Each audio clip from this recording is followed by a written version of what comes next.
Hello everyone, আমার YouTube চ্যানেলে তোমাদের সবাইকে স্বাগত জানাই। আশা করি তোমরা সবাই সুস্থ আছো, ভালো আছো। ক্লাস 11 তোমাদের বাংলা ভাষা ও সংস্কৃতির যে বইটা আছে তার 36 পেজে দেখো নাচ সাহিত্য আছে। তো আমি এটা নিয়েই আজকে তোমাদের সাথে আলোচনা করব। তো দেখো, মধ্যযুগের বাংলার একটি গুরুত্বপূর্ণ সাহিত্যের ধারা, যেটা মূলত নাচ সম্প্রদায়ের যে সাধক ছিল তাদের দ্বারা রচিত হতো। এবার এই যে সাহিত্য আছে, এই সাহিত্যের মূলে কি ছিল? এই সাহিত্যের যে মূলে ছিল তন্ত্র, যোগ এবং হঠযোগ সম্পর্কিত বিভিন্ন বিষয়।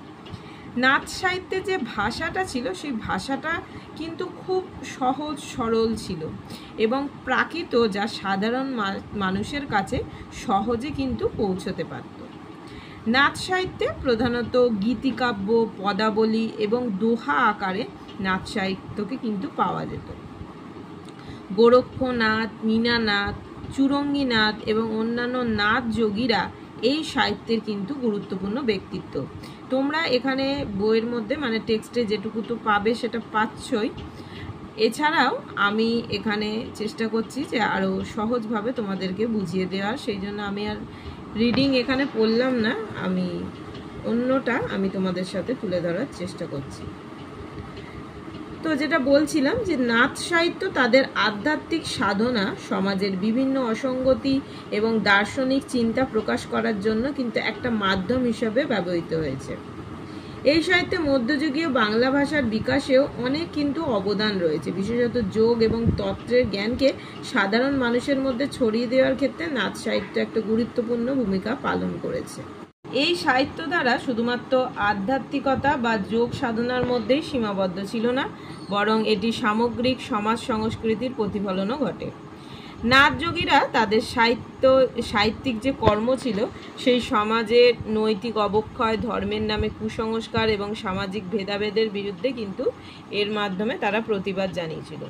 এবার দেখো, নাচ সাহিত্যের যে প্রধান কিছু বৈশিষ্ট্য তাহলে এক্ষেত্রে আমরা তুলে ধরতে পারি। যেমন নাচ সাহিত্যের প্রধান বৈশিষ্ট্যের মধ্যে একটা হলো যোগ ও তন্ত্রের প্রভাব।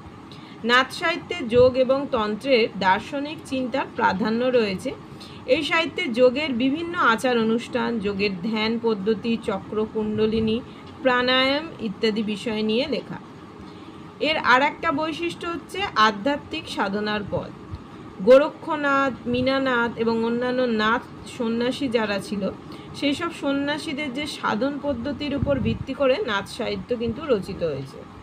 নাথপন্থীরা নির্গুণ ব্রহ্ম বা নিরাকার ঈশ্বরের উপাসনা এবং তাদের রচিত সাহিত্যে এই নিরাকার সাধনার কথা প্রকাশ পায়।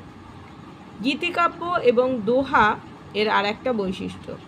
নাচ সাহিত্যের অনেক অংশই গীতিকাব্য ও দোহা আকারে রচিত। গীতিকাব্যে ভক্তি, প্রেম ও দর্শন মিশ্রিত একটা আধ্যাত্মিক আবহ থাকে। দোহা ছড়ায় ছোট ছোট লাইনে গভীর দার্শনিক অর্থ প্রকাশ করা হয়। এর আরও একটা যদি বৈশিষ্ট্য আমাদের উল্লেখ করতে হয় তাহলে কিন্তু আমরা অবশ্যই বলতে পারি যে প্রাকৃত ভাষার ব্যবহার। নাচ সাহিত্যে মূলত প্রাকৃত, তোমাদের এটা প্রথমেও আমি বলেছি, এবং সহজ সরল যে বাংলা ভাষা এটা রচিত, এটা সাধারণত মানুষের কাছে পৌঁছানোর জন্য কিন্তু গুরুত্বপূর্ণ ভূমিকা পালন করে, কারণ তারা সহজ ভাষায় গুরুতর যে আধ্যাত্মিক চিন্তা ও উপলব্ধি সেটা কিন্তু প্রকাশ করতে সক্ষম হয়। সামাজিক ও ধর্মীয় সমালোচনা এর বৈশিষ্ট্যের আর একটা দিক আমরা তুলে ধরতে পারি।